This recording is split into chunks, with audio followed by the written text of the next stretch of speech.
and welcome back to So God Told You to Write a Book, Now What? I'm your host, Wendy Jo Cerna, and we are jumping into the new year with the second half of Season 2. I'm convinced you're going to find exactly what you need to help you obey the call of God on your life to create the book He has given you to create. Hey, if the author and finisher of all things told you to write a book, He believes that you can. And so do I. So come on, let's write. Hello, authors, and welcome back to So God Told You to Write a Book. Now what? We are in episode 20 of Season 2, and I have today with me an author who writes Appalachian, is that how you say it? Appalachian? That's correct. Okay. Appalachian fiction, because she's born and raised in that part of the country. So welcome to the show, Cindy Sproles. Well, thank you for having me. And I'm proud of it, Appalachian. Yay. Well, yeah, where I grew up in Minnesota, it was Appalachian. So No. I've since been corrected. Yeah. Appalachian fiction. And Cindy, you have a new book coming out in just a few weeks, if I'm not mistaken, called The Eyes of River. Yes. When does that come out? When does that come out? June 23rd. Okay. June 23rd it releases. So it's up for pre-order now. Yeah. Available. And I think it's available ebook and audio will be up and running. Oh, good. Yeah. Excellent. Yes. So Cindy sent me an advance copy of it, and I had the privilege of reading it. It's quite a story, the Appalachian fiction. Well, it's a tough, it's early 1900s, correct? Yes.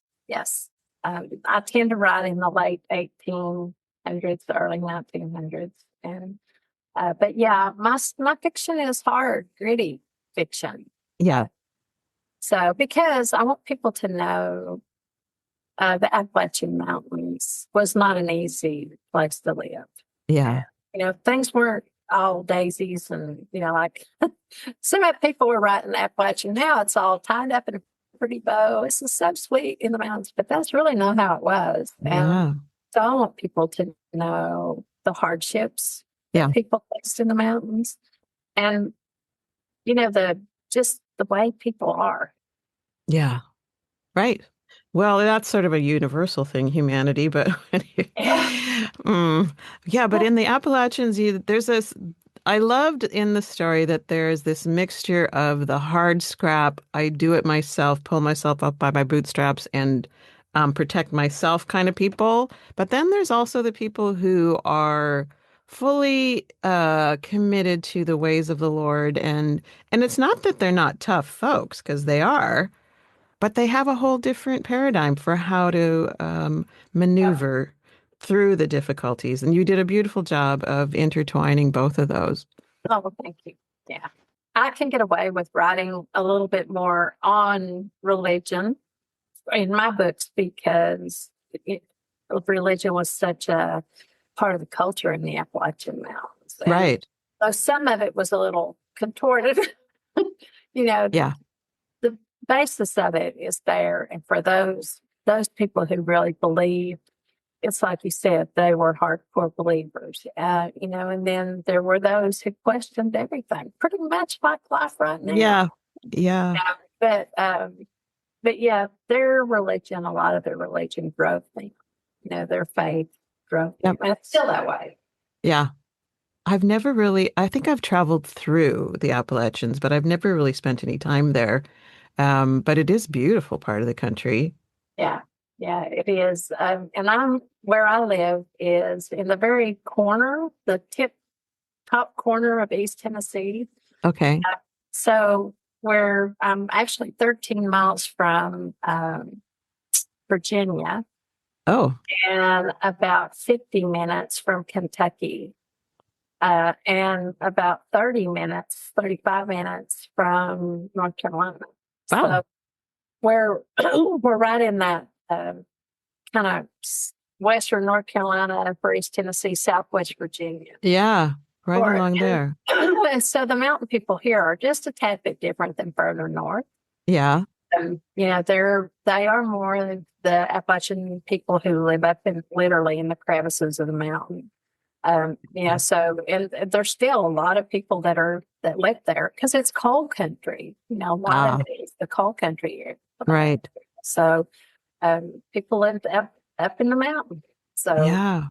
Is that where you grew up? Where did you grow up? I grew up here in Kingsport. Yeah. So I lived here the bulk of my life. Moved away for a little while, and then when I come back home, I stopped on the top of Cumberland Mountain and kissed the ground and said, "Never again." Okay. Never even again. So, but no, I grew up here, and my mother was one of 7 children. My grandmother was actually born following the Trail of Tears. Oh, really? And so. Our family is kind of steeped in the Appalachian history, which is good. But that's another reason I like to write the Appalachian history because they don't teach it in school anymore. Yeah. And so my grandchildren don't know, a whole lot about. They don't know a whole lot about the Appalachian Mountains, and they don't know about the traditions here. Like I still can green beans. I canned 10 quarts of green beans last weekend, and we still do apple butter. We still do all that kind of stuff. Yeah. And the only way my grandchildren are going to know that is if I teach them, because they aren't that in school anymore. So that's one reason I wrote the Appalachian Historical is because I want people to remember the culture and the value that this area had in the way toward going out west. We had a lot of that. We played a big part in the country moving west. So, and I noticed in your book, in this latest book, you have a character who is a Cherokee. Tell me why was that part? Because of this whole historical. We are 45 minutes, let's say an hour from Cherokee, North Carolina, which is Cherokee Reservation. My dad was part Cherokee Indian. His mother was 1/2 Cherokee Indian.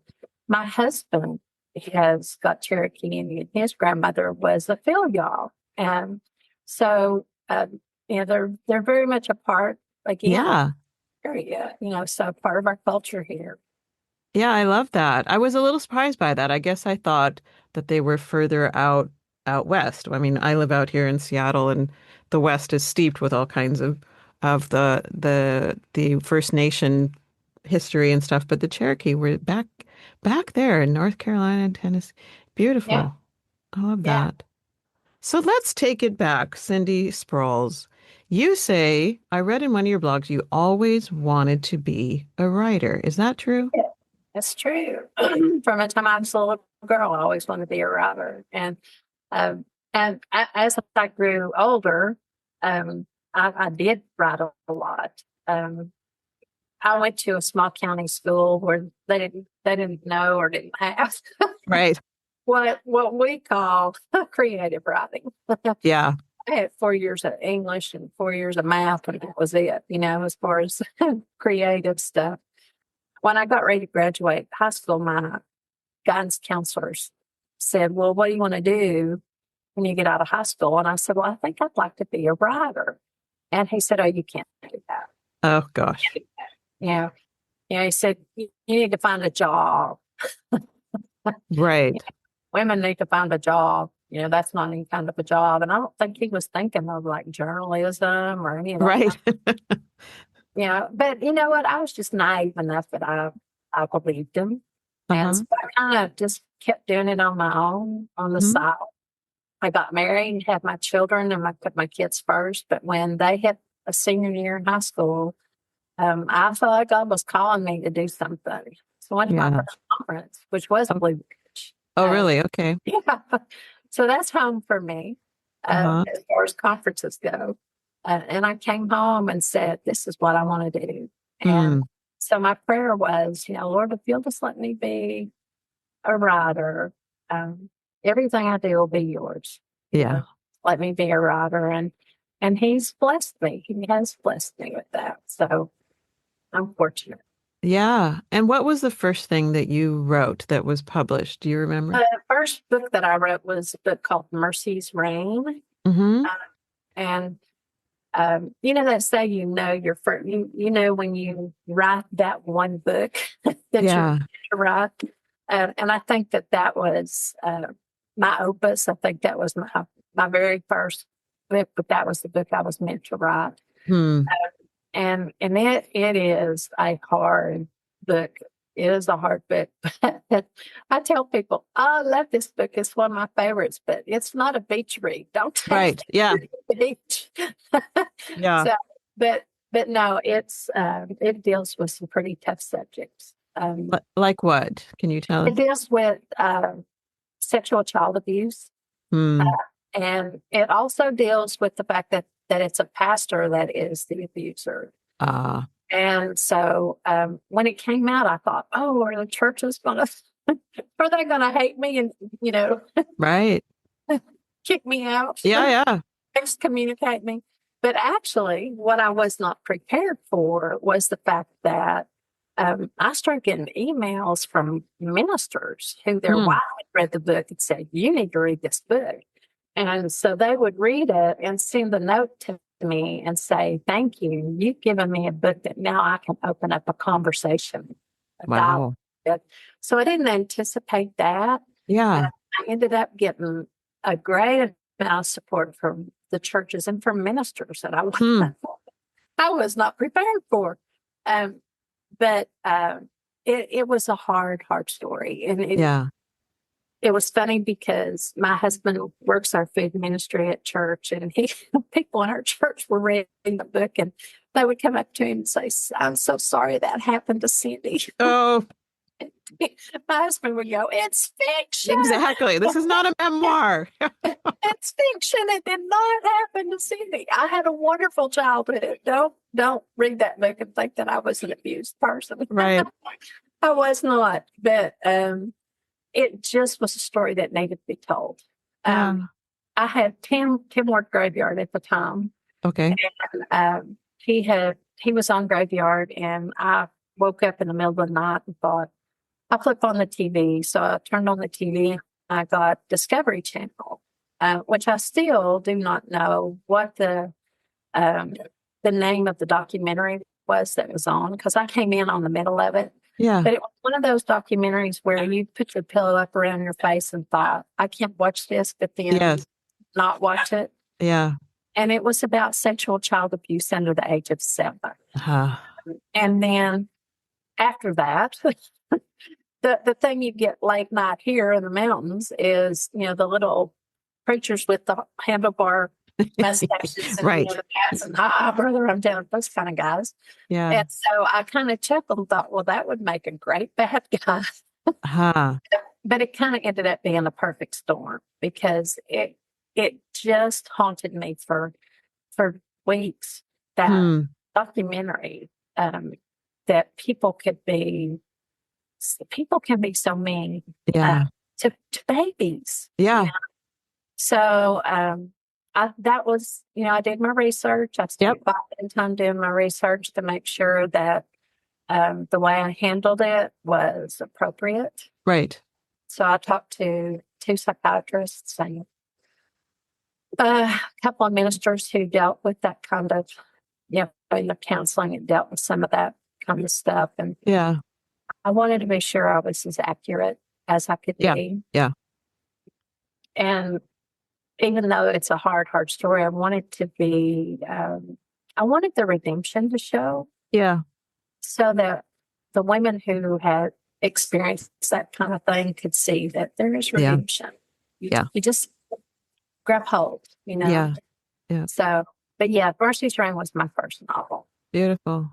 It's still in the top 25 of Kriegel, of their battle. Oh, really? Yeah. So what did that journey look like for you? So you said you went to the Blue Ridge Conference, Writers Conference. And so how did you walk through that, writing that first novel? What did that look like? Well, I actually wrote nonfiction. I started out writing devotions. And okay. book. And I thought when I came home, I had no idea if I could really even write, on a quality that it would take. So when I went to a conference, I wasn't looking for somebody to publish my story. Okay. I was just looking for somebody to say, yeah, you know what? I think you got a little talent. Yeah, right. Exactly. So just tell me, am I wasting my time or is this good? Mm-hmm. And so it was nonfiction that I took with me. Ah. And I came home for a year and I thought, if I'm going to write this, I need to be closer than I've ever been before with the Lord. And so every morning I got up and an hour earlier and I had one of those little, have you seen the little bread things? They have little plastic bread things that have scripture in them. Yeah. Okay, so I took one of those out every day. And let me tell you, there's some kind of obscure scriptures in there. Okay. So I've never gave myself permission to put it back. And pull a different one out. It made me study, and the context. And so I did devotions for a year before I really decided I think I really want to try this. And and then I started writing the fiction on the side, just learning fiction because I knew it was a whole. I had a little knowledge of nonfiction. Yeah. But I had no knowledge of fiction. And so I wrote the nonfiction and I learned the fiction as I went. Yeah. So Mercy's Ring took me 2 years to write, but it took me 2 years to write because I was learning how to write. Exactly. And so, that was kind of the pathway for that. So when it came down to finally getting it finished, I didn't even get an agent on my own. On the coattails of a friend of mine that wanted me to write a romance with him. And so because he'd already been signed with her, she had no option but to put me on because, I had written the book with him. Yeah. But then she ended up being my agent for 2 years. Oh, nice. She got the first 2 books published for me with Prudhoe. Okay. And then she retired, and I went with Steve Lobby's agency and Bob Hostetler, and Bob has gotten the rest of them published with Baker Revell and with Kriegel. So, okay. So that romance, is that Heart Song that you wrote under a pen name? Is that? Yes. Okay. You laugh. Why do you laugh, Cindy? I'm not a romance writer. I'm not a romance writer. And, but it was fun. And the story behind that is the kid that wanted me to write that was the same age as my boys. And thank goodness I knew his mom and dad. And so I talked to his mom at the Blue Ridge Conference, and I said, there's something that feels innately wrong about this. Right. This could be my child that I'm writing a romance with. She said I wouldn't want anybody else to write it with him. But he just liked my voice, and he was already a creative writing major. Okay. He was teaching in high school, and so he added my voice to it, and we wrote a romance together. It was a hoot. It was fun, but I'm a romance writer. Well, now I beg to differ, Cindy, because, in this new book, The Eyes of River, there is a little romance in there. Yeah, but it's not like a romance book. No, it's not a romance book, but you do a good job of tugging at our heartstrings and rooting for this young couple. So, there. I don't say you're not a romance writer because you definitely have the chops on that. Having to write a whole romance is a different ballpark. Yeah, it's a whole different. Yeah. I love that you spent so much time just like filling up that well of your spiritual source before you even dove in. Because I have a couple of books like that are pretty tough subject matter. And that process it's hard because when you're writing fiction, you kind of have to go there in your heart and mind. And for me too, it's like places I've not personally experienced, but I know enough of them to know how ridiculously hard they are. So when there were a couple of times I was like, okay, Lord, I'm out. I'm just out. I can't go. And I would take like 2 or 3 weeks off and say, no, I'm not writing that. But then the characters don't leave you alone. But it takes a lot out of you is what I'm saying. It does. And again, because I was learning, I didn't have it. I wrote that story in first person. It Yeah. was the first novel I wrote, and I did it in first person. And I was only learning to write. They pretty much teach you to write in third person. I Yes. don't know why I did it in first person. Ignorance is bliss. Exactly. So, but the book, I think, because number one, it was in first person, it made it so much more impactful. Yeah. And I kind of fell into doing it right. So when it got to a publisher, and somebody then took the time to tell me, "Oh, you mean you wrote your first book in first person?" It's like, "Oh, I didn't know was that supposed to be hard." Right. So the publishers didn't have a whole lot to say as far as you didn't do this right or you didn't do that right. I really feel like God led me through it, because I had no idea, what I was doing when I wrote it. You know how you write your first novel. I do. Yeah. I think this is a good novel, but is it really? Yeah. Is it really? So it was a real challenge, and you're right. You have to go places you didn't want to go, but I tell you, that's where I really learned how to write good description. And I teach classes now on description. Because when you're hitting those hard subjects, you have to hit the heart. You really have to hit the heart hard to get the emotion. I think that you want to come across in those kind of stories, in those hard, gritty stories. So I learned techniques myself. Nobody taught me. I taught myself on how to write good description. And then, of course, I've had other people, teach me things too. But I learned that my window is to my right. And I've learned that writers forget that there's two parts of us. We have creativity, which is just a given for us. But then we forget about our imagination. Yeah. And I tell people all the time, when was the last time you sat down and you looked out the window at the clouds and you played that game that you played when you were a child? Said, "Oh, look at that. That cloud looks like a right.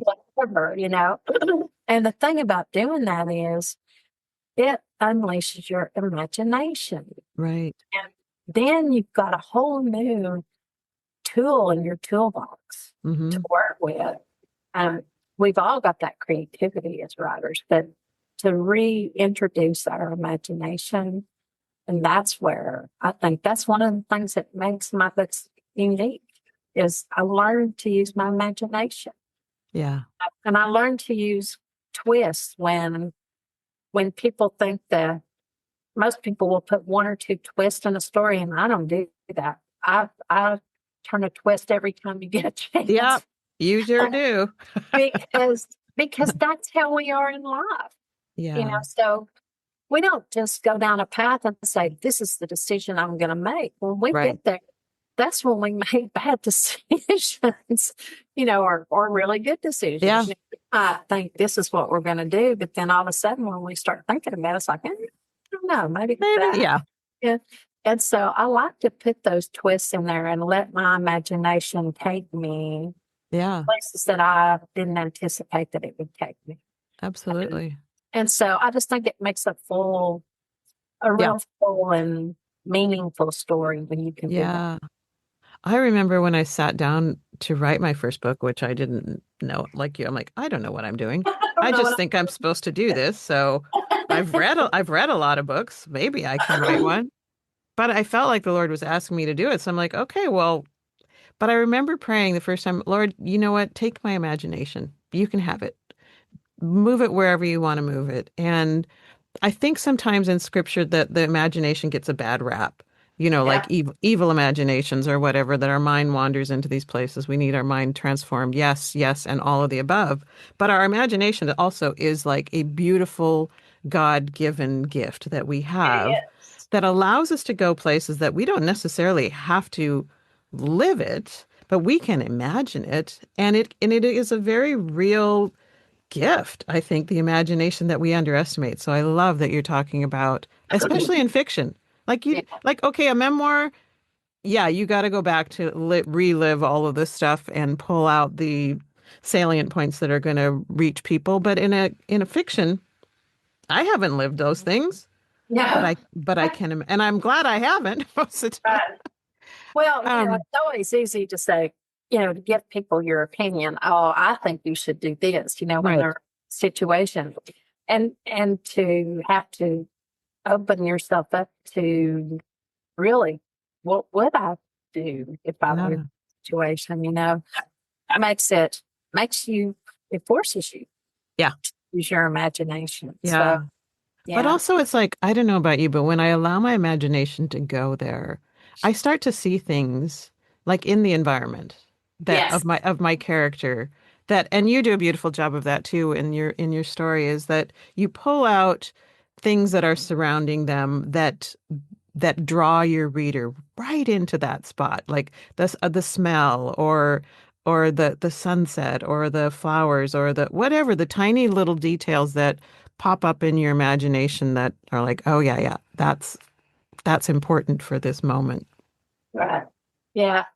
When I was very first starting to write, there was a gentleman that has since passed away that was a fiction writer that taught a class one time, and he said his name was Ron Ben Ray, and he said, if you need to learn to if you want to write really good fiction, you need to learn to hit a ping, was what he said, ping every sentence in every paragraph. And I'm like, Ah, you're a bigger, better man than me because I can't wow. do every paragraph, but I can do it in every chapter. Yeah. And so I do think pinging our senses and, Hmm. it does draw us into the story. It allows us. Sometimes I think we get too tied up on just telling a story. Yeah.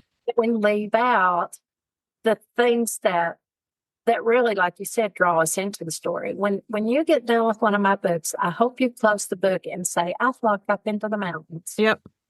I've Yep. walked up into the Appalachian Mountains." And, I feel like I can smell what it smells like. I feel like I can feel the breeze. I want Yeah. people to feel that.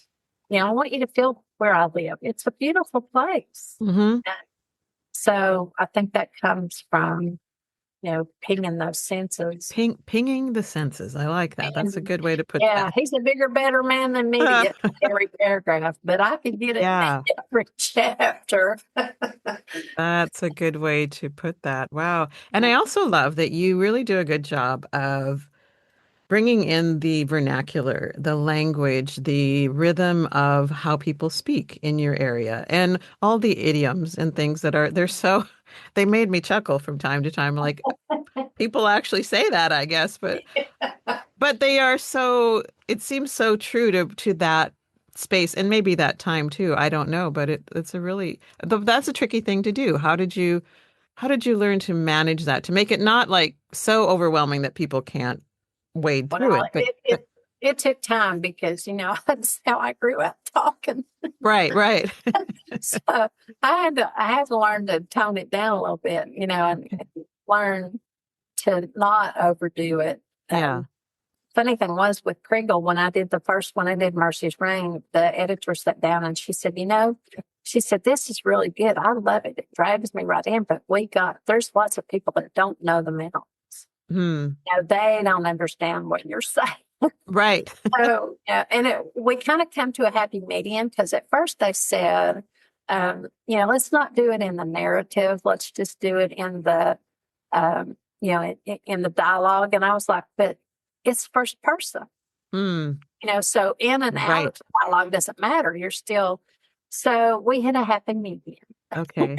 and we made a list of words that I would not drop the G on. Ah. And then as I've written, I've I've learned even more how to, you just learn the balance of it after a while. And but I do like to put in the things that we say, the phrases that we say, and um, those fun kind of things like that, because that is still stuff that we do Yeah. all the time here.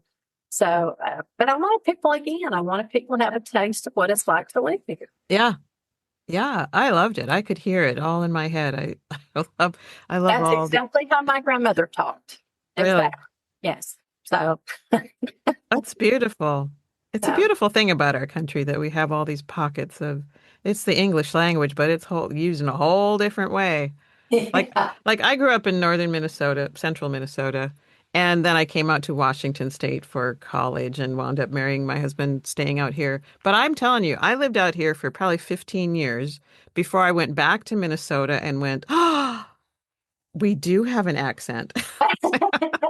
I don't think Like, I have an accent, right, but exactly. I did apparently not you hear people it. think I do. So, Yeah. Well, maybe a little. But I did not hear it for a long time. But now I go back and I just chuckle because it's so. And people say, "Well, you don't sound Minnesotan." I'm like, "Oh, well, you just got to get me going a little bit." And so then, no, I can sound real Minnesotan, you know.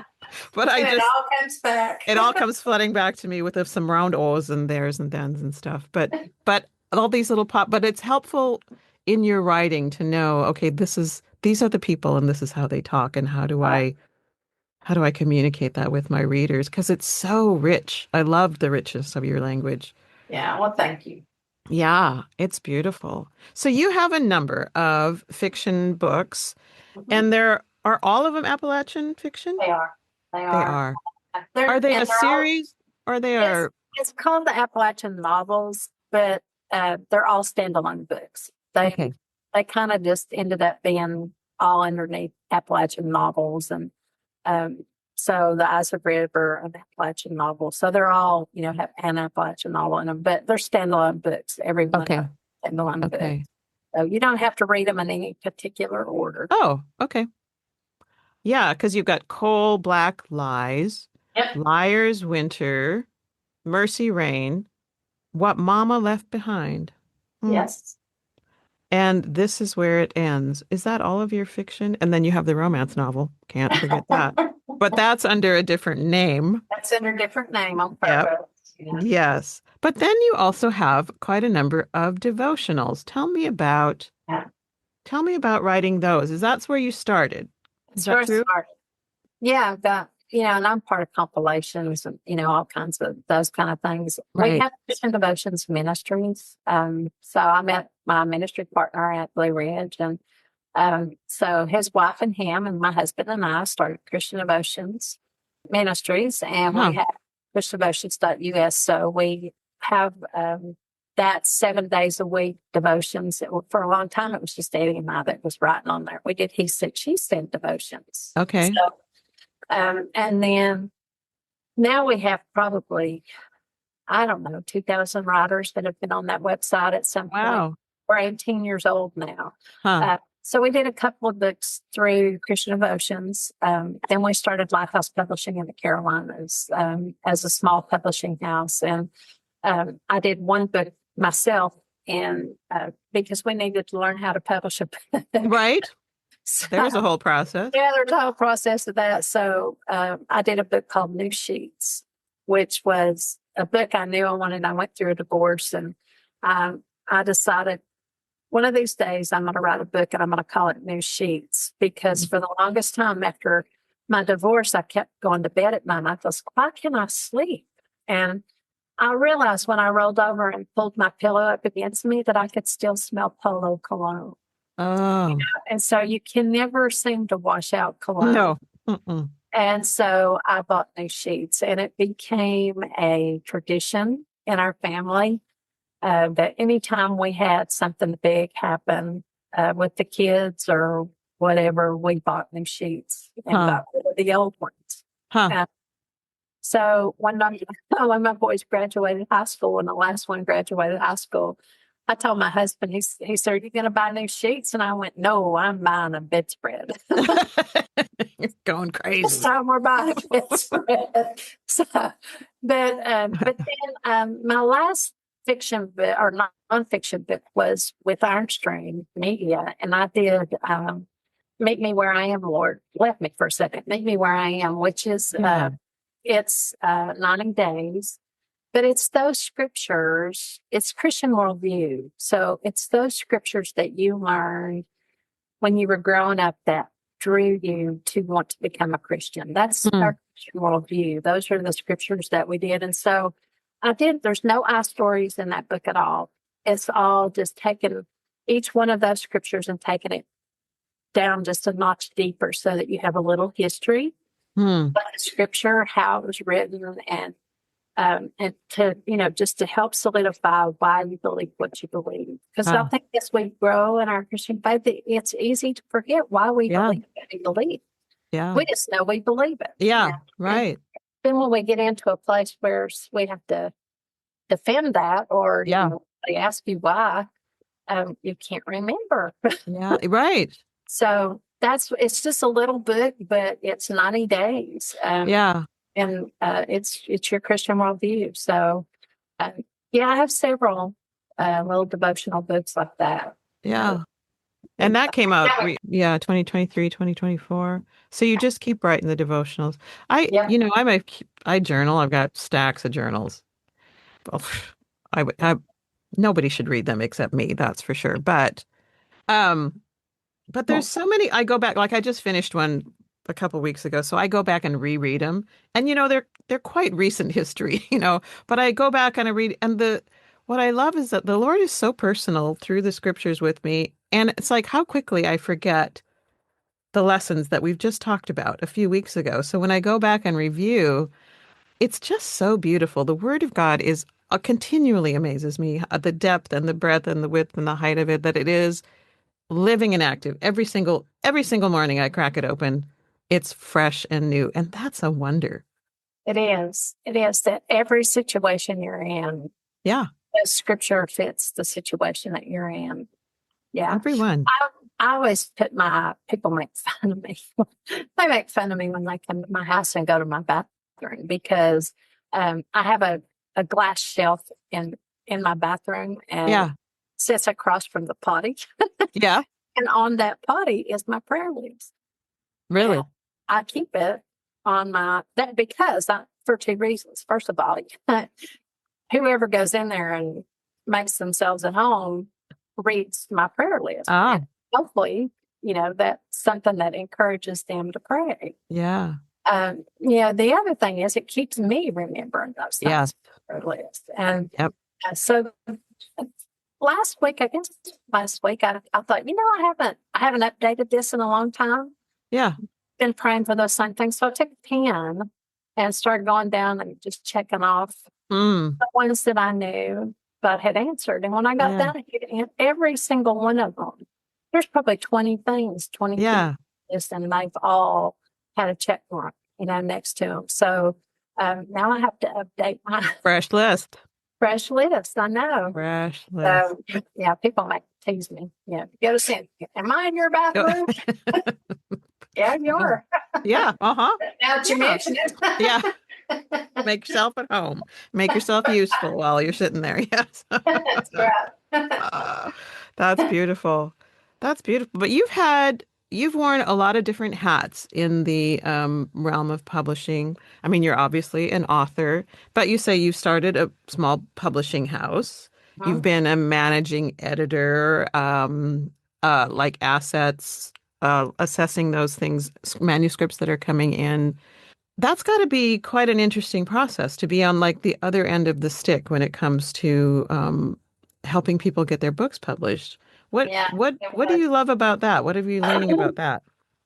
Well, I mean, I definitely learned about publishing, and I learned, I think one of the biggest things that I learned during that time was how important it is, no matter what side of the table you were on, to be compassionate to the other side of the table. Yes, thank you. Yeah. That it's not hard. We just had Lighthouse Publishing in the Carolinas. We had for right about 10 years. And then it grew to the point, God grew it to the point that it was more than Eddie and I could manage by ourselves. And so we had managing editors that did different imprints, but even at that, it was still getting bigger than us. And so we were acquired by Iron String Media, which was big because they were bigger than us and they took everything. and took good care of our authors. But I think for me, I learned how important it was to be compassionate, like I said, to both sides, because on the publishing side, there are deadlines that have to be met. Yeah. You're going to get this book out, and there are things that author doesn't need to have their hand in. Right. It has to be done this way. And I think that's kind of one of the things that self-publishing has kind of kicked us in the backside with, is that it's wonderful that you have full control. Yeah. But when you do come over to traditional side, you can't have that full control. It'll never get done if you try to manage the full control thing. So it's nice to learn and be able to teach those. So I do a class called I Publish Just Because I Can, so people learn what that process is and what it means. And it is, if you have a deadline, and you ask for a deadline to be changed, you're not just changing your deadline. Right. You're changing 8 other people's deadlines. Yeah, right. It's a domino and the effect. Rest of the company. Right. Because they all are, everybody's deadlines are based on that original turn that script in, or manuscript in on this date. And then this section gets it, that section gets it. And when you get all that out of whack, it's a challenge. Yeah. Publishers are great if there's an accident or if there's an illness. They're not saying that they would never work with you on that. Right. Of course. But just, to get kind of, I'm not done with it yet. Yeah. So, I've learned a lot. And what would you say to new authors that are for the first time going down the traditional route about when they turn in like a book proposal or however you assess their manuscript, what are the things you're looking for that say, yes, we want this book? Yeah, we try to tell them to raise the bar on your book. Don't do what everybody else is doing. Put your own spin on it. And, for every topic that somebody puts, for example, cancer, there's a zillion books on cancer, and it's not that any of them are bad, right? But it has to be a new spin, on it, or else it's the same kind of thing every time. And so, trying to encourage them to be free enough and willing enough to take a route you might not have expected, instead of what you think this should be. Maybe you allow it to be what you don't expect it to be. Yeah. And it makes it stand out in the crowd. People look at it and go, oh, wow, that's kind of neat. Yeah, unusual. So, and I encourage them to be themselves. Don't try to write like anybody else. Yeah. Write the way you think, write the way you've got to follow the rules. But don't try to write like Francine Rivers. Right. Like Francine Rivers. Yeah. She does that well herself. Yeah. She does really good. I'm not sure, but you being you on the page. And I think that's the biggest thing is authors need to learn what their voice is. That's good. And if their voice is really just them on the page. Be you on the page. And not try to be somebody else on the page. Right. That's good. That's good. You also have done some author mentoring. Are you still doing that? Your author mentoring service? Okay. And that's called Write Author Mentoring Service. Write as in write correctly. There you go. That's WRAMS. And so how do you find your mentorees? How does that work? Well, when I go to conferences, I usually find several people who are looking for some help. But RAMS came about because of Yvonne Lehman. And Yvonne Lehman is the one who actually 50 years ago started the Blue Ridge Conference. Okay. And she and I were traveling. She passed away about 3 years ago, but she and I were traveling to the Florida Christian Conference. And because she lived in Black Mountain, that's just about an hour from me. So I went over and we flew down to Florida together. And on the way back, she said, I want to be able to do something to help new authors, and I want to keep it affordable.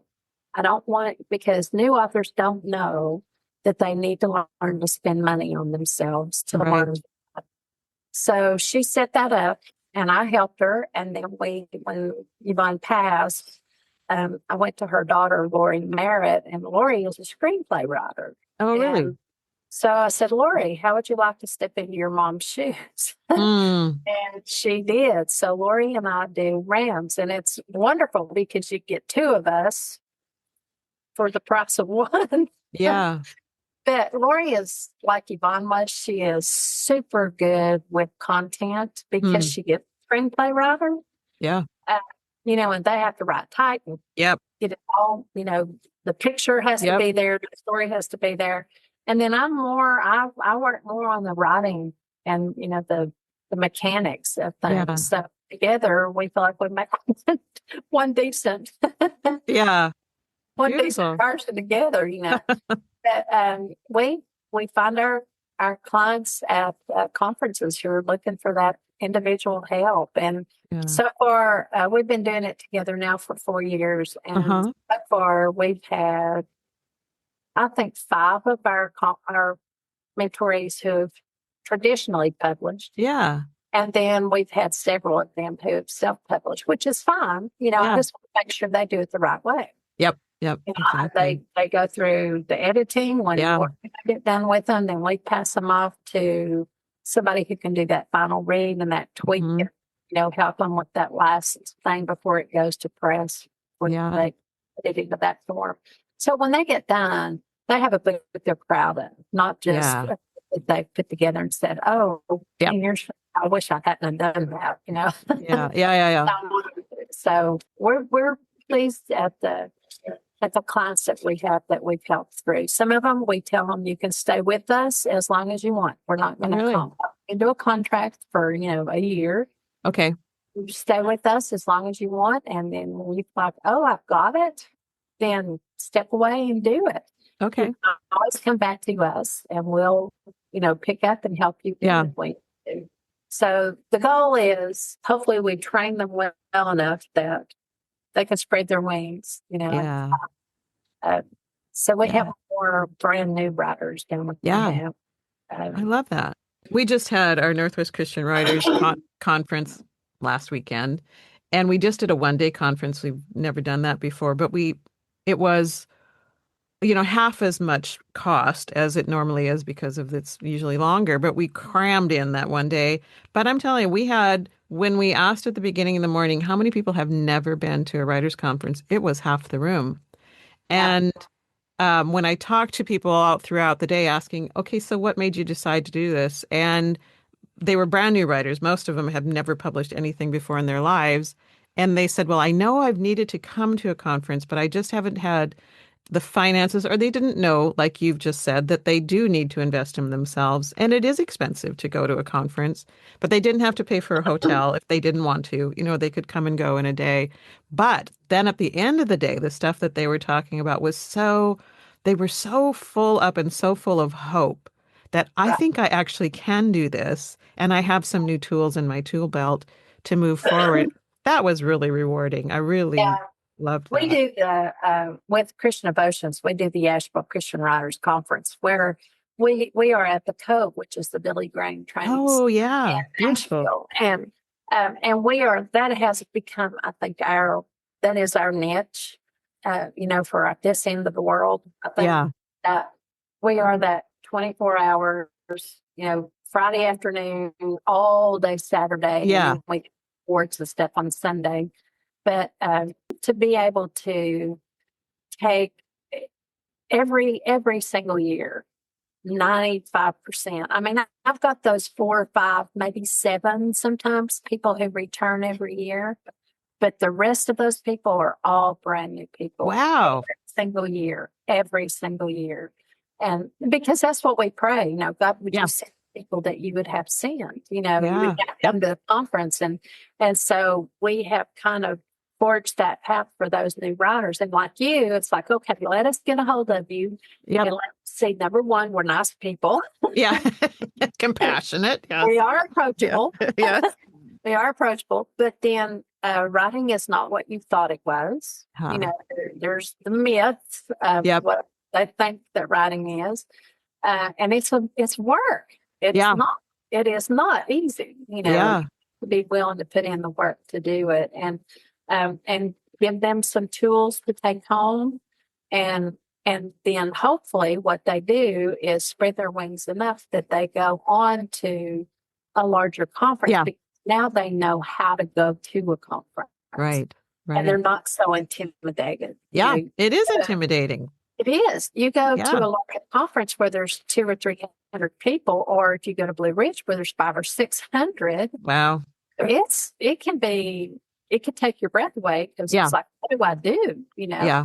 Yeah. So, but every year, at least 90% are brand new people every single year. And we've been doing this 18 years. Really? So every year we get brand new people. I love that. And I love that you're like, okay, we're okay with this being our niche, like, because there needs to be a place for that. Because, you know, I know the people who go to the big conferences every year, and I'm like, when I first came, I'm like, you spent how much money to go?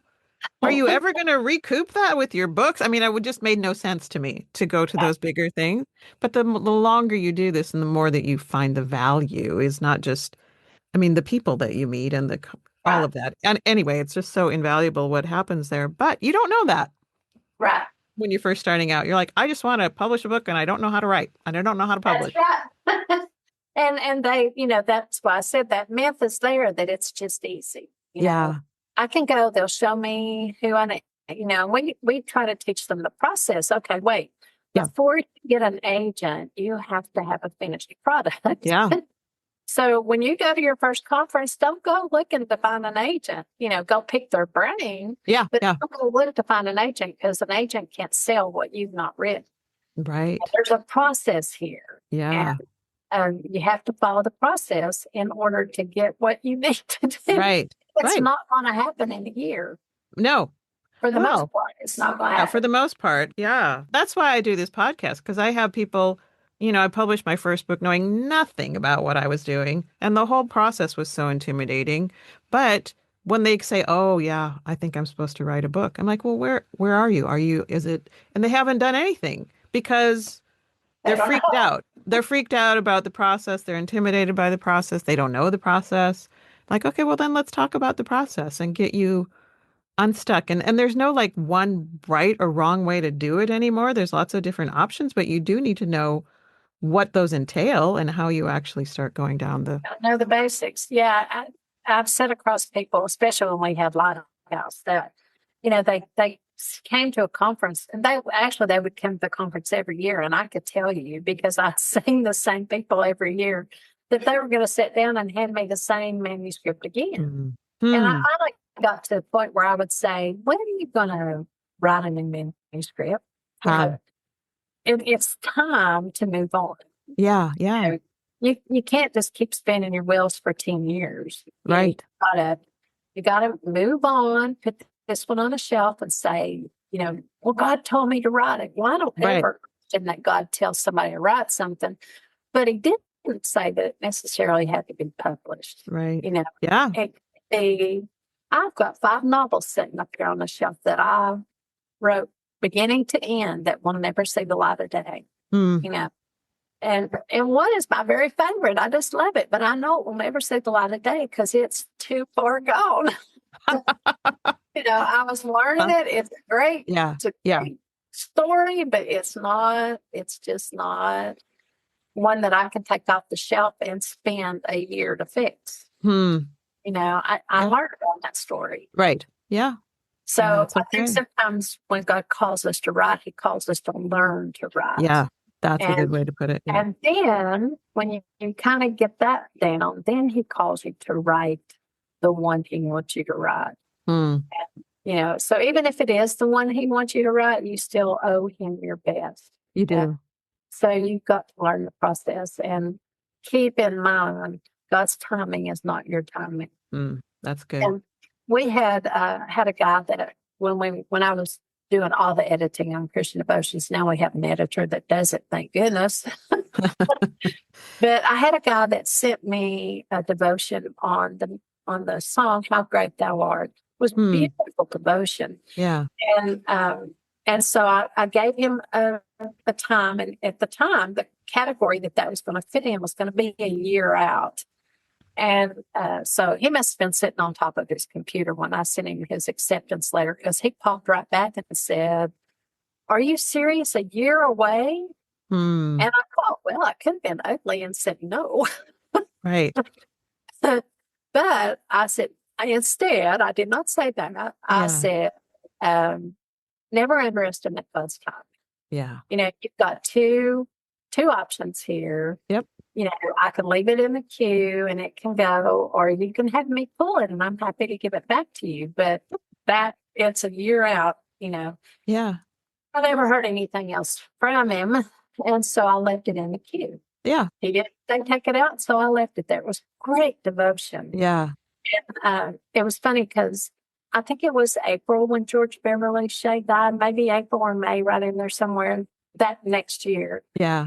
I pulled up my computer and I saw on the headlines where George Beverly Shea had died. And I thought, oh, that's so sad because, how great thou art. Even non-Christians can sing that song. Absolutely.